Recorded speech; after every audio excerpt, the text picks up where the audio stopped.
Alors, bonjour à tous. Je me présente. Je m'appelle Cyprien Bonsergent. Je travaille au sein du cabinet Dangean et Associés. Et j'ai obtenu mon DSCG sur la dernière session, à savoir février 2023. Et je vais vous présenter aujourd'hui quelques tips pour réussir son DSCG.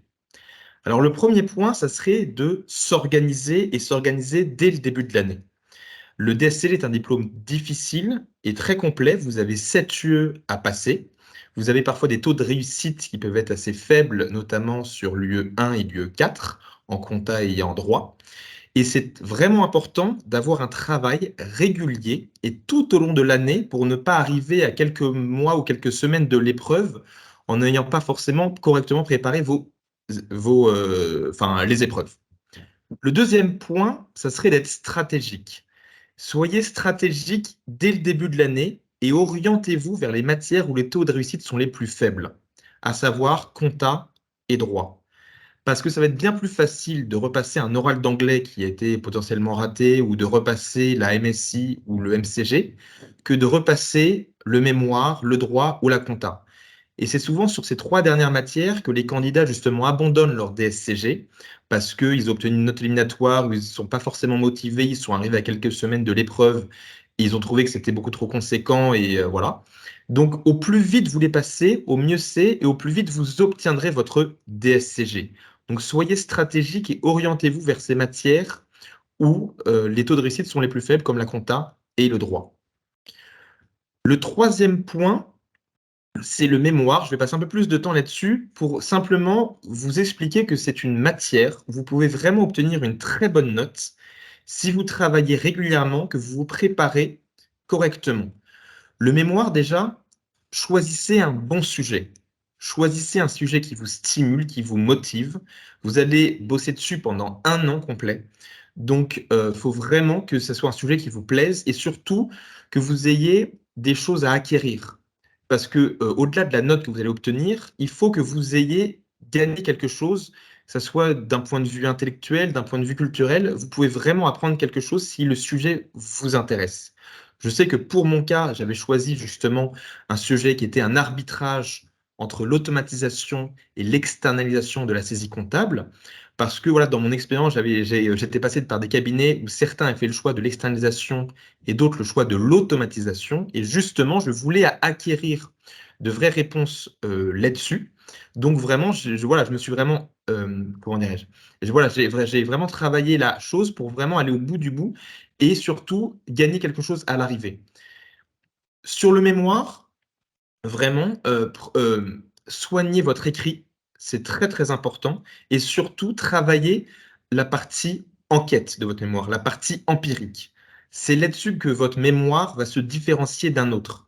Car sur la partie théorique, qui est importante malgré tout, on fait les mêmes recherches sur, sur Kern, donc on a souvent les mêmes articles qui ressortent.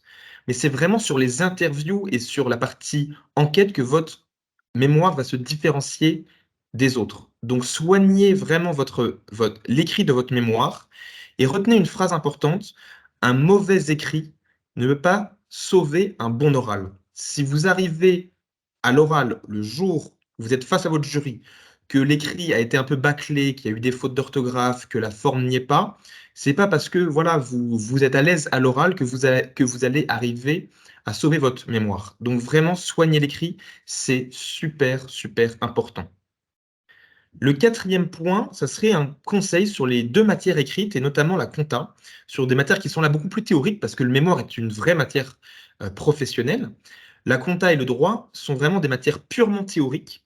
Donc moi, le conseil que je vous donne, et c'est celui que j'ai appliqué, c'est que j'ai travaillé sur des sujets type examen dès le début de l'année. J'ai travaillé sur les cas Corroy, qui sont des très bons cas, je trouve, qui sont vraiment très proches de ce qu'on attend de vous à l'examen. Et je me suis exercé dès le début de l'année pour vraiment saisir des automatismes et en fait, arriver le plus près possible au moment de l'épreuve. Et notamment sur la compta, ce que je vous conseille, commencez par la partie, le jour de l'épreuve, bien entendu, commencez par la partie audit. C'est entre 4 et 5 points. Passez seulement 30 à 45 minutes sur ce thème, parce que vous pouvez gagner entre 4 et 5 points facilement. Passez ensuite sur la fusion. C'est pareil, autour de 4 et 5 points également la notation. Là, vous y passez 1h15, 1h30 maximum. Et là, déjà avec ces deux thèmes, ces deux parties du sujet, vous pouvez éviter la note éliminatoire, ce qui est le plus important. Et vous passez ensuite sur la conso et l'IFRS, qui est une partie très lourde, où là, vous y passerez 2 heures. Et l'objectif, c'est vraiment d'éviter la note éliminatoire pour ne pas avoir à la repasser. Le cinquième point, c'est d'être entouré. Soyez entouré, que ce soit par vos proches, par vos collègues. Entourez-vous de personnes qui vont vous motiver, qui vont vous stimuler, qui vont vous aider à vous motiver pour tenir pendant ces 2 années de DSCG. C'est long, mais honnêtement, ça vaut le coup. Moi, je sais qu'au sein du cabinet d'Enjambe, on est nombreux à passer le DSCG et le DEC, et on est justement nombreux à s'entraider entre collègues, à faire des points Teams ou Skype en dehors des heures de travail, partir à la bibliothèque ensemble et autres, mais pour garder ce rythme tout au long de l'année. Vraiment, c'est très important. Donc, soyez accompagnés, entourez-vous et n'hésitez pas à vous faire accompagner par un coach, en plus de vos profs. C'est ce que j'ai fait. Moi, je me suis fait accompagner par un coach pour mon mémoire. Et honnêtement, ça m'a été grandement utile parce que justement, vous avez un regard extérieur. Prenez quelqu'un qui connaît vraiment le DSCG et qui sait ce qu'on attend de nous à l'épreuve. Mais vraiment, il n'y a pas de honte à se faire accompagner par un coach parce que voilà, ce sont des personnes qui savent exactement ce qu'on attend de vous au moment de l'épreuve. Et si il y avait une phrase à retenir pour vraiment décrire ce diplôme qui est le DSCG, retenez celle-ci. Le DSCG est un concours déguisé où seuls les plus motivés seront diplômés. Donc, ne perdez pas espoir. Le DSCG est difficile, mais si vous êtes organisé, stratégique, préparé, motivé, vous arriverez à le décrocher et surtout, ne lâchez jamais. Je vous remercie pour votre attention.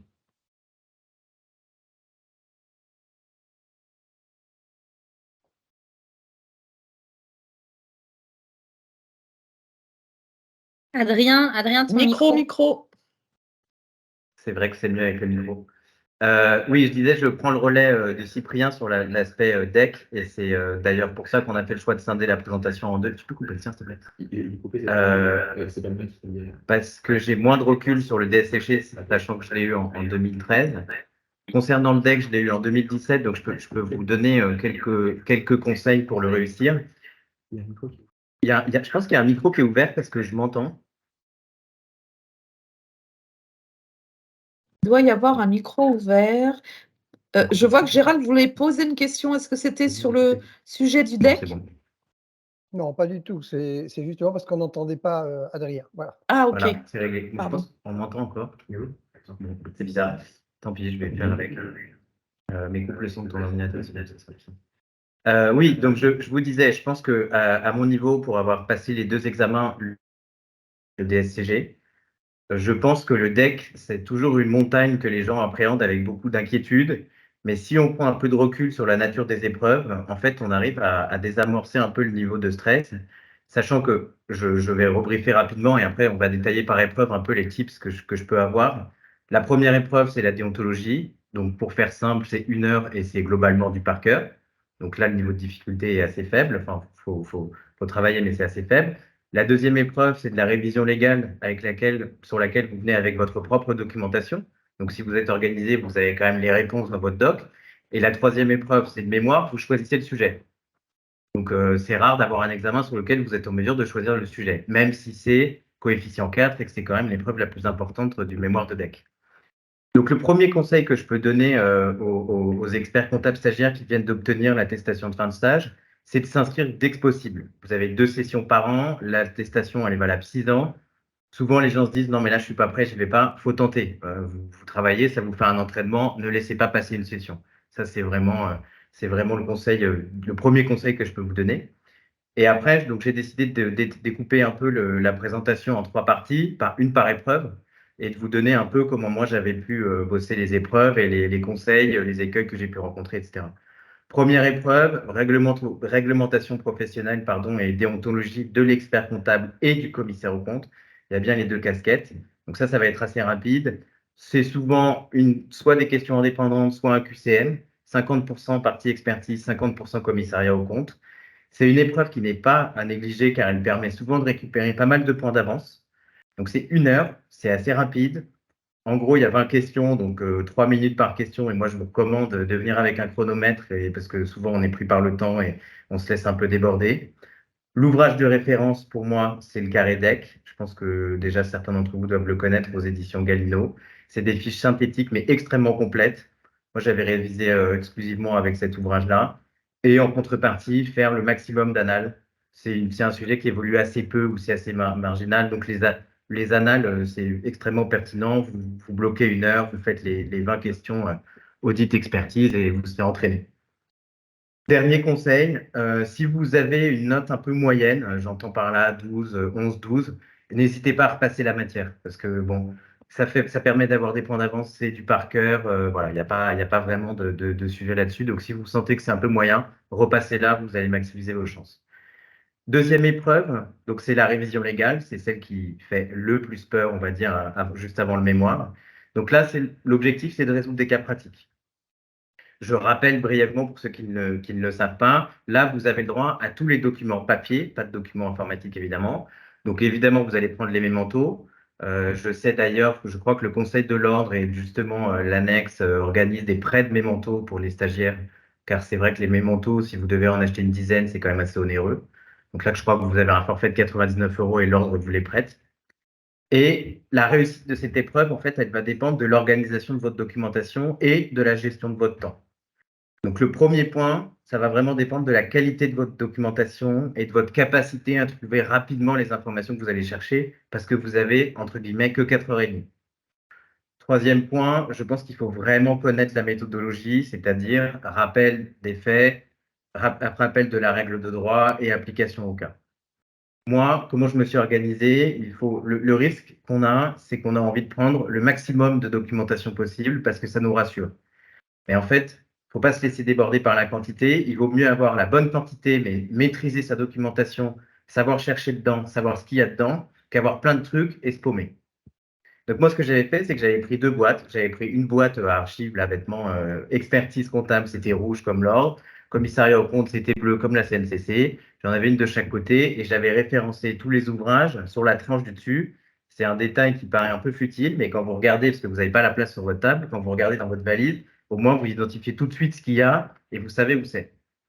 Deuxième tips, il y a pas mal de notes de l'ordre ou de la CNCC ou d'ouvrages un peu théoriques, mais pas forcément officiels, qui n'ont pas de sommaire. Faites vos propres sommaires, vous allez gagner du temps. Vous savez, vous paginez vous-même, vous faites votre sommaire. Moi, ce que j'avais fait aussi, c'est sur les mémentos, par exemple, généralement, quand on cherche une notion, on va directement dans la table alpha. Donc, avec les références alphabétiques, ça va vous paraître très bête, mais moi, ça m'a fait gagner un temps considérable. J'avais mis des petits post-it. Alors, c'est très long, c'est un peu fastidieux, mais j'avais mis des petites post-it à chaque lettre, A, B, C, D, etc. Du coup, vous mettez le doigt, vous arrivez directement à la lettre A et vous gagnez un temps considérable par rapport à quelqu'un qui va tourner les pages à la fin pour arriver au F, etc. Donc ça m'avait fait gagner un temps considérable. Ça paraît un peu bête, mais ça m'avait bien servi. Le fait de relier les documents, je vous en ai parlé, donc bien sur la tranche, comme ça vous identifiez la nature du document. Pas de feuille volante, vous reliez intégralement les documents, ça facilitera la lecture. Et après, le dernier conseil, mais ça je pense que ça va de soi, il faut vous entraîner en conditions réelles, parce que généralement les cas pratiques sont quand même assez lourds. Il y a vraiment une gestion du temps à appréhender en appliquant en permanence la méthodologie qui est rappel des faits, rappel de la règle de droit, application au cas. Moi, je vous recommande de faire 3 paragraphes distincts pour bien guider votre correcteur et lui montrer que vous avez compris et que vous maîtrisez la méthodologie. Lui, ça ira plus vite pour corriger, donc ça sera plus facile et il appréciera la lecture, il verra que vous maîtrisez la méthodologie. Et un dernier petit conseil, parce que moi, ça m'avait un peu perturbé le jour de l'épreuve. Je crois que maintenant, ça se passe à Arcueil, ou je crois que c'est au Siècle. Moi, c'était à Rungis, donc c'est pas facile d'accès. L'épreuve, elle commence à 8h30 du matin. Donc, j'avais pris un hôtel la veille, ça m'avait rassuré sur les problèmes de transport. Vous ne vous levez pas à 5h30 du matin, vous n'arrivez pas d'effet. Donc, moi, j'avais pris un hôtel la veille et j'avais fait l'erreur de dîner avec des gens là-bas dans l'hôtel. Je pense que ce n'était pas une bonne idée parce que vous avez 90% de la population de l'hôtel qui passe le deck le lendemain. Tout le monde parle de ça toute la soirée. Donc, si vous avez la possibilité de prendre un à côté, soyez un peu insociable pour une fois, prenez un room service, mais ne dînez pas avec les gens, ça va vous faire monter en stress. Moi, ça n'avait pas été très bénéfique. Donc, bon, ça, c'est un peu anecdotique, mais je préfère vous le dire quand même. Troisième épreuve, donc c'est celle qui fait le plus peur, c'est le mémoire. C'est ce que je vous disais au début. Le mémoire, ça reste une épreuve clé du deck parce que c'est un coefficient 4, mais vous choisissez le sujet. Donc, si vous réfléchissez bien, c'est ce que je vous disais en préambule, c'est quand même un examen où c'est vous qui avez les rênes, hein. Donc, même si l'objectif de l'épreuve, c'est de prouver à votre jury que vous êtes en mesure d'appliquer des connaissances et d'avoir un comportement professionnel, c'est vous qui choisissez le sujet, c'est vous qui allez décider comment le traiter. Bon, vous allez le travailler longtemps, donc normalement, vous le maîtrisez. Si vous vous entraînez, il n'y a pas de raison que ça ne passe pas, hein. La première chose que je vous recommande de faire, c'est de lire la note du jury. Parce que là, au moins, vous savez les attentes, vous connaissez les objectifs, vous savez sur quoi vous allez devoir être focus. D'accord? Quant au choix du sujet, moi, j'ai toujours tendance à recommander de choisir un sujet d'actualité pour deux raisons. Il y a peu de mémoires qui sont existantes sur le sujet, donc votre jury, il a peu de recul et peu de moyens de comparaison avec d'autres candidats. Et vous allez trouver énormément d'informations sur ce sujet, puisqu'il est d'actualité. Concernant l'accompagnement par un coach, moi j'avais été accompagné par un coach. Je pense que c'est une très bonne chose parce que c'est des gens qui ont du recul sur le sujet, qui ont déjà passé l'épreuve, qui ont déjà eu beaucoup de candidats avant. Et ça vous permet de monter un rétro-planning avec votre coach, de s'y astreindre. Et ça vous motive un peu. Il y a des échanges, vous êtes relus, etc. Je vous invite également à consulter la bibliothèque officielle des mémoires. Donc ça, c'est un outil de l'ordre des experts comptables où les mémoires qui ont obtenu une note supérieure à 13 sur 20 sont disponibles. Pour les stagiaires experts comptables, la consultation est gratuite. Donc ça, je vous invite à le faire. Surtout, en fait, avant de choisir votre sujet, ça va vous permettre de voir s'il y a déjà des mémoires qui ont été traitées, enfin pardon, des mémoires qui ont traité le sujet que vous envisagez de faire et de voir l'approche qu'ils ont eue pour peut-être essayer de l'appréhender différemment et d'apporter autre chose à la profession. Concernant, donc je disais oui, une attention importante doit être apportée à la soutenance orale. Donc là, je ne vais pas rentrer dans les détails. C'est vrai qu'on a déjà fait un expertise un peu sur la prise de parole en public, mais le maître mot, c'est de s'entraîner, s'entraîner, s'entraîner. Chronométrez-vous, pardon. Essayez d'avoir une fiche un peu avec les grandes idées, pas de phrases préécrites. Le but, c'est pas de relire votre mémoire au jury, mais vraiment de lui démontrer l'apport et de lui montrer que vous avez un caractère professionnel, hein. Donc, si je devais résumer un peu pour conclure, 4 conseils concernant le mémoire. Le premier, c'est de choisir un sujet qui vous plaît. On estime en moyenne le travail à 1500 heures, donc j'ai envie de dire, entre guillemets, autant essayer de passer un bon moment. Deuxièmement, préparer un calendrier de travail, essayez de vous y tenir. Avec un coach, si c'est possible, c'est très bien parce qu'il a le recul nécessaire et ça va vous rassurer. Troisièmement, entraînez-vous à l'oral parce que ce n'est pas un exercice facile. Le jour de l'examen, vous avez 2 examinateurs en face de vous, c'est quand même impressionnant dans la salle, etc. Et le quatrième point, c'est faites-le relire. En vérité, moi, quand je parlais de mon mémoire, il y a toujours des gens un peu sympas autour de vous qui vous disent ah bah, pas de problème, si tu as ton mémoire, donne-le-moi, moi je le redirai avec plaisir. Tant pis, je sais que parfois c'était un peu rhétorique. Moi, je disais pas de problème, je te le donne, je te l'envoie, tu vas le relire. Donc, moi, je l'ai fait relire à plein de monde, des profanes, des sachants. Tout le monde trouve toujours un truc. Après, vous êtes d'accord ou pas, mais sur l'orthographe, sur le lexique utilisé, sur les tournures de phrases. Ça, c'est pour les gens un peu plus profanes. Sur les sachants, ils vont vous dire, là, je suis pas trop d'accord avec toi, etc. Personne ne va regarder la même chose. Donc, plus vous le faites relire, mieux c'est. Et les gens, même si les gens vous proposent ça par sympathie, envoyez-leur par mail. C'est pas grave, vous aurez quand même des lecteurs. Même s'ils le lisent rapidement, ils trouveront toujours un truc. Donc voilà, je pense qu'il faut un peu dédramatiser le sujet du deck.